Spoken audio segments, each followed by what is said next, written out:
Morning everyone, this is lecture number 16 of our online maths video classes. Students, we are on the exercise 5.2. Exercise 5.2 में हमारे पास question है find the modulus and the argument of each of the complex number in exercise 1 to 2. Question number 1 और 2 में आपको modulus और argument find out करने हैं in complex numbers के. स्टूडेंट्स, मॉडुलस और आर्गूमेंट फाइंड आउट करने के लिए जो प्रोसेस होती है वो होती है पोलर फॉर्म. बट हमारे डिलीटेड सिलेबस के according polar representation of a complex number delete कर दिया गया है, तो अब ये फॉर्मेशन हमें नहीं करनी. अब इसके लिए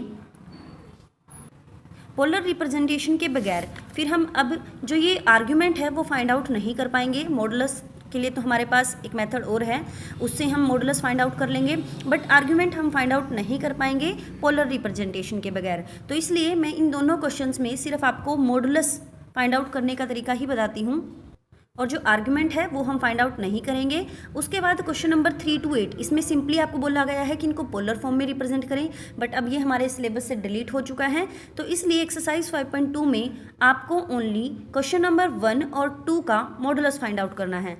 आप प्रैक्टिस कर सकते हैं इन नीचे वाले क्वेश्चंस के भी मॉडुलस फाइंड आउट करने की, बट वो लेकिन आपका प्रैक्टिस वर्क होगा. फेयर नोटबुक में आप क्वेश्चन नंबर 1 और 2 का ओनली मॉडुलस फाइंड आउट करेंगे. सो क्वेश्चन नंबर 1 है आपके पास -1 माइनस अयोटा √3. किसी भी कॉम्प्लेक्स नंबर का मॉडुलस कैसे फाइंड आउट किया जाता है. तो देखें, जेड है हमारे पास -1 माइनस अयोटा √3.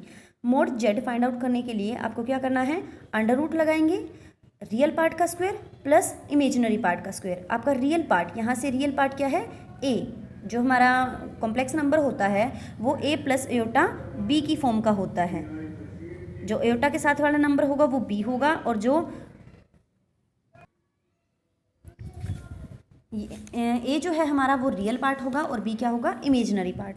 तो यहाँ से a की वैल्यू क्या बनेगी आपकी -1 और b की वैल्यू क्या बनेगी -√3. माइनस आपको इनका साथ ही रखना है, क्योंकि हमारे जो नंबर्स हैं यहाँ पे देखें प्लस के दिए गए हैं. ये ए भी प्लस का है और ये अयोटा बी, यहाँ पे भी प्लस का साइन डाला गया है. अगर क्वेश्चन में कहीं माइनस आता है तो वो नंबर्स के साथ ही रखना है, -1 माइनस √3. सो मोड जेड क्या होगा, under root A square plus B square होता है, या हम कहें तो रियल पार्ट का स्क्वायर प्लस इमेजिनरी पार्ट का square. Under root as it is -1 का स्क्वायर, माइनस का स्क्वायर प्लस 1 का स्क्वायर 1, प्लस माइनस का स्क्वायर प्लस अंडर रूट 3 का स्क्वायर, स्क्वायर से रूट कैंसिल, 3 आ जाएगा, 3 + 1 4, √4 की वैल्यू क्या आ जाएगी 2. ऐसे ही आपके पास सेकंड क्वेश्चन है, Z is equal to -√3 plus iota. यहाँ से भी आप मोड जेड फाइंड आउट करेंगे, अंडर रूट रियल पार्ट का स्क्वायर प्लस इमेजिनरी पार्ट का स्क्वायर. रियल पार्ट क्या है आपका, इसमें है -√3 whole square plus imaginary part, यहाँ से अयोटा के साथ में कोई नंबर नहीं है तो 1 मानेंगे हम इसको, तो इमेजिनरी पार्ट होगा आपका 1 का स्क्वायर कर देंगे. सो -√3 का स्क्वायर वो हो जाएगा आपका माइनस का स्क्वायर प्लस √3 का स्क्वायर, स्क्वायर से रूट कैंसिल, 3 आएगा, प्लस 1 का स्क्वायर होगा 1. √3 + 1 दैट इज 4 का रूट होता है 2, तो मोड जेड की वैल्यू आई है 2. नाउ स्टूडेंट्स, हमारे पास नेक्स्ट टॉपिक है क्वाड्रेटिक इक्वेशन. क्वाड्रेटिक इक्वेशन के रूट आपने 10th क्लास में भी फाइंड आउट किए हैं. 10th क्लास में आप रूट फाइंड आउट करते थे चैप्टर नंबर 4 में. वहाँ पे हम डिस्क्रिमिनेंट निकालते थे d. अगर d ग्रेटर देन 0 और इक्वल टू 0 आता था तब हम आगे क्वेश्चन सॉल्व करते थे, और अगर वो लेस देन 0 आ जाता था तो हम क्वेश्चन में लिख देते थे this equation has no real root. इस इक्वेशन के कोई रियल रूट नहीं होंगे. तो जो पोर्शन हम वहाँ 10th क्लास में छोड़ देते थे नो रियल रूट लिख कर, उस पोर्शन को अब हम करेंगे, क्योंकि स्टूडेंट्स वहाँ पे लिखा जाता था the equation has no real roots, उसके कोई रियल रूट्स नहीं हैं. क्योंकि 10th क्लास में आपने सिर्फ रियल नंबर्स ही पढ़े थे, अब हमने कॉम्प्लेक्स नंबर पढ़ लिए हैं. कॉम्प्लेक्स नंबर में इमेजिनरी पार्ट होता है. सो यहाँ पे जब आपका d जो कि होता था b² - 4ac, जब लेस देन 0 आता था तो यहाँ पर अब हमारा इमेजिनरी पार्ट आएगा, इमेजिनरी रूट बन सकेंगे उसके, और रूट निकालने का तरीका वही है आपका बिल्कुल same, -b plus minus under root b² - 4ac upon 2a. इस क्वाड्रेटिक फॉर्मूला से ही हम रूट फाइंड आउट करेंगे.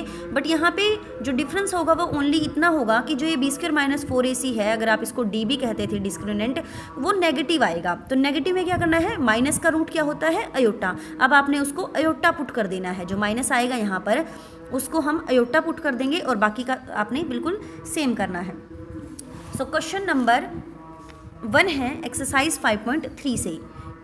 Solve each of the following equation x square plus 3 equals to 0। देखिए first question is x square plus 3 equals to 0, x square equals to, ये plus 3 आपका इधर आके क्या हो जाएगा, -3 हो जाएगा। So X square is equal to -3, X आपने यही रखना है, स्क्वायर उधर जाके किस में चेंज हो जाएगा, रूट में, ये बनेगा आपका -3 के ऊपर रूट। और जब भी हम स्क्वायर को रूट में चेंज करते हैं तो आपको प्लस माइनस डालना होता है, तो इसलिए प्लस माइनस -3 के ऊपर रूट। सो प्लस माइनस जो माइनस है, माइनस के ऊपर रूट, उसको क्या कहेंगे हम, अयोटा, और 3 के ऊपर रूट उसको एज इट इज़ लिख देंगे, √3 अयोटा। जो माइनस के ऊपर रूट आएगा, -1 के ऊपर रूट की वैल्यू होती है, -1 होल रूट की वैल्यू होती है अयोटा। तो इसलिए आप इस -3 को लिख सकते हैं 3 मल्टीप्लाई -1, तो 3 यहीं पर रह जाएगा रूट के अंदर, और जो -1 के ऊपर रूट होगा उसकी वैल्यू पुट कर देंगे हम अयोटा। या सिंपली आप कहें माइनस के अगर ऊपर रूट है तो आप उसको अयोटा पुट कर देंगे, बाकी नंबर को एज इट इज़ लिख देंगे। सेकेंड इक्वेशन है आपके पास 2x square plus x plus 1 equals to 0। इसको कंपेयर कर लें ax square plus B x plus C equals to 0 के साथ। a की वैल्यू क्या होगी 2, b की वैल्यू 1 और c की वैल्यू 1। a b c की वैल्यू आपके पास आ चुकी है। अब आप वैल्यू निकालेंगे d की वैल्यू निकाल लें, या बी स्क्वायर माइनस 4ac इसकी वैल्यू निकाल लें, इसको हम db कह देते हैं। b की वैल्यू है आपके पास 1 का होल स्क्वायर -4a, a की वैल्यू है 2 और c की वैल्यू है 1 का स्क्वायर 1 होगा, 4 2 जा 8, 1 - 8 -7। तो ये नेगेटिव आया है 10th क्लास में। अगर ये नेगेटिव आता तो आप इसको लिख देते the equation has no real roots, उसके कोई रियल रूट नहीं होंगे। बट अब हम सिर्फ रियल रूट की बात नहीं कर रहे, अब हम इमेजिनरी रूट भी फाइंड आउट कर सकते हैं, तो इसलिए हम क्वेश्चन को आगे करेंगे। क्वेश्चन में है आपका x is equal to -b plus minus under root, आप यहाँ पे d भी लिख सकते हैं, और d की वैल्यू आई है -7, या फिर आप simply b square minus 4ac भी लिख लें, उसकी भी वैल्यू वही -7 है। आपने b स्क्वायर माइनस 4ac को ही डिपुट करना है अपॉन 2a। माइनस b की वैल्यू है 1 plus minus under root b square minus 4ac की वैल्यू क्या है -7 अपॉन 2 2 जा 4। -7 प्लस माइनस के ऊपर रूट, उसकी वैल्यू हो जाएगी अयोटा, उसको आप बाहर निकाल देंगे, और 7 के ऊपर रूट को एज इट इज़ रख लेंगे। तो ये बनेगा आपके पास -1 plus minus under root 7 iota upon 4। Next है इसका third equation x square plus 3x plus 9 equals to 0। यहाँ से भी कंपेयर करें ax square plus bx plus c के साथ। a की वैल्यू क्या होगी 1, b की वैल्यू 3 और c की value 9। b square minus 4ac की वैल्यू फाइंड आउट कर दें। b की वैल्यू है 3 होल स्क्वायर माइनस 4, a की वैल्यू 1, c की वैल्यू 9। 3 का होल स्क्वायर होता है 9 माइनस 4 9 जा 36, ये बना माइनस का 27।